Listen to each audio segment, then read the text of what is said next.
अस्सलाम वालेकुम, मेरा नाम गुल रहमान है। मेरा नाम हसन इकबाल।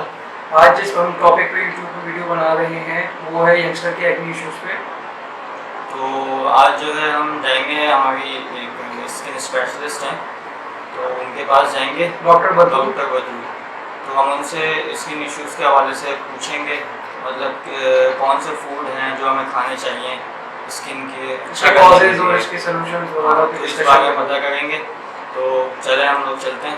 अस्सलाम वालेकुम। वालेकुम अस्सलाम। मैम, आज हम लोग आपके पास आए हैं एक्ने इश्यूज़ पे यंगस्टर की बात करने के लिए। आजकल आप देख रहे हैं मेजॉरिटी जो 18 से लेकर 24 के दरमियान के जो एज वाले ग्रुप वाले लड़के हैं लड़कियाँ हैं, सबको जो एक्ने हो रही है और बहुत ख़तरनाक हो जा रही है। जो इसका कोई ट्रीटमेंट का कोई इलाज कोई हल बता दें इसको किस तरीके से। देखो पहले जो है ना, पहले हमें ये फाइंड आउट करना ज़रूरी है कि उसका कॉज क्या है, वजह क्या है। जब तक आप वजूहात को नहीं देखेंगे तो ट्रीटमेंट तो बहुत सारे अवेलेबल हैं और सारे ही माशाल्लाह सक्सेसफुल हैं, एक्ने बिल्कुल जड़ से ख़त्म हो जाती है।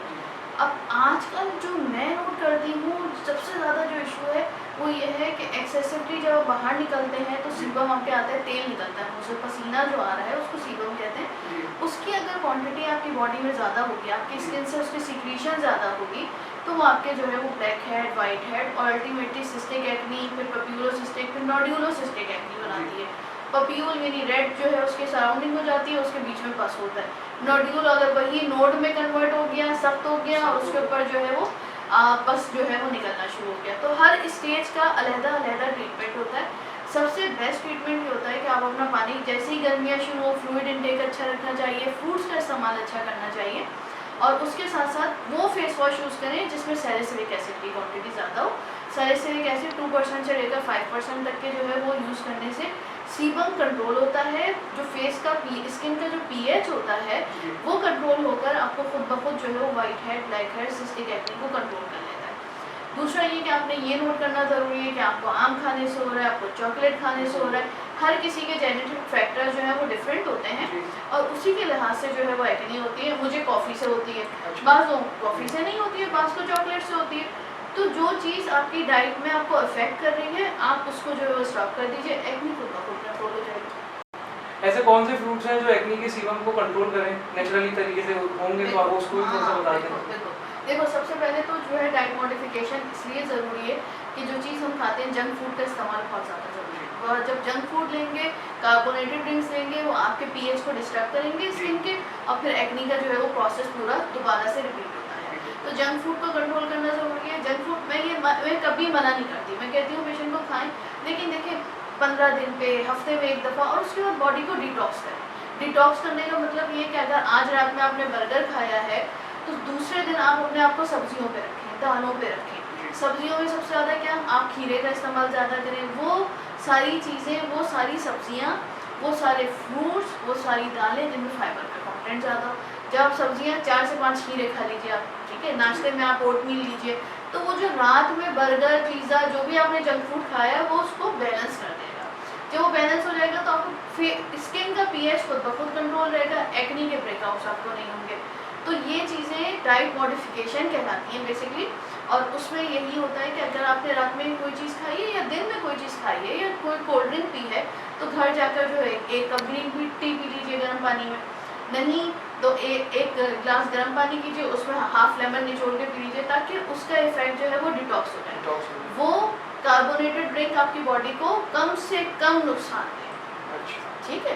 तो ये चीज़ें करना ज़रूरी है। अगर इन चीज़ों को जो है वो नौजवान नस्ल अगर फॉलो करेगी, एक्ने का इशू वाकई बहुत ज़्यादा है क्योंकि अब हमारे यहाँ लेट नाइट स्लीप हो गई है, बल्कि लोग फजर ही पढ़ के सोते हैं, खासतौर पर स्टूडेंट्स जितने कहते हैं जी हम फजर पढ़ के सोते हैं, तो ये भी गलत है। आप अगेंस्ट नेचर जा रहे हैं, अल्लाह ताला के निज़ाम के बरखिलाफ़ जाएंगे तो बॉडी में सिर्फ टूट होगी। तो कोशिश करें कि इसको अवॉइड करें, इशा को इशा समझो, फजर को फजर समझो, ठीक हो जाएगी। मैम, एक्ने की जो टाइप्स हैं उसमें सबसे जो मतलब खतरनाक टाइप कौन सी है जो उसको बहुत टाइम लगता है रिकवर होने में? वो सबसे खतरनाक टाइप जो है वो नोड्यूलोसिस्टिक है।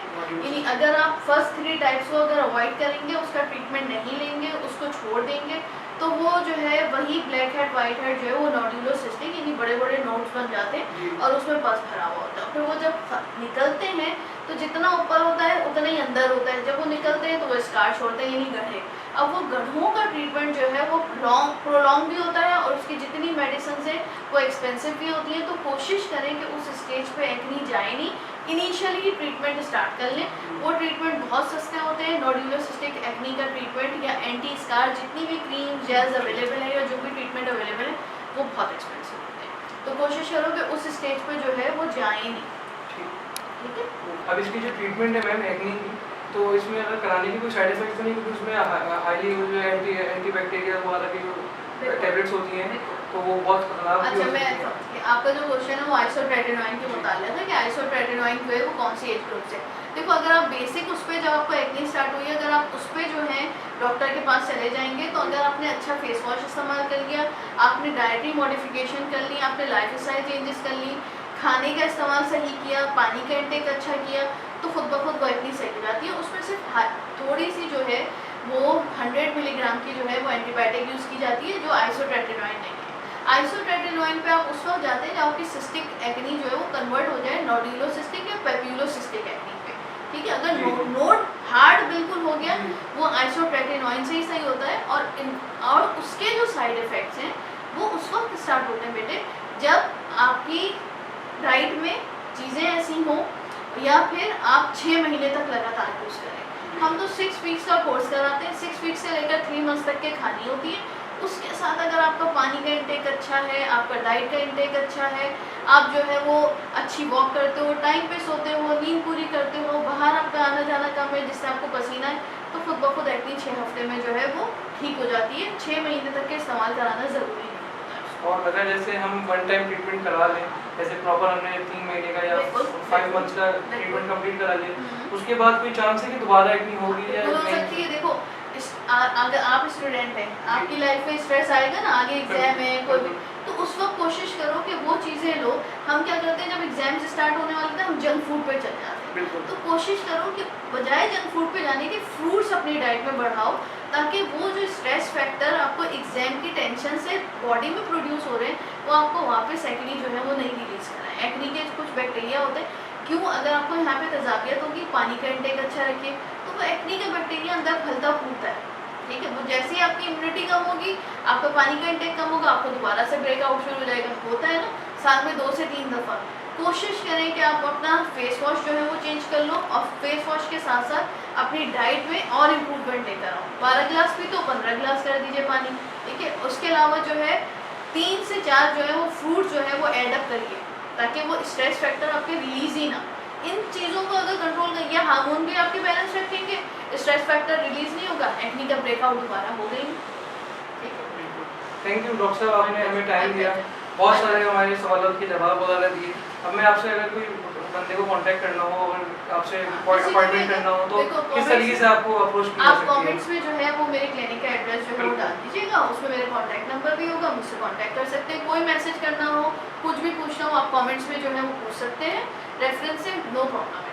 मैं कोशिश करूँगी कि सबके जवाब दे सकूँ। प्लीज़ मैम ये कहते हैं चैनल को सब्सक्राइब और आप हमारे चैनल को ज़रूर सब्सक्राइब कीजिए। ये बच्चे बहुत मेहनत कर रहे हैं और बहुत अच्छे सोशल इश्यूज़ पे बात कर रहे हैं, जो कि हमारे यहाँ टैबूज़ हैं, उन पे हम बात नहीं करना चाहते हैं।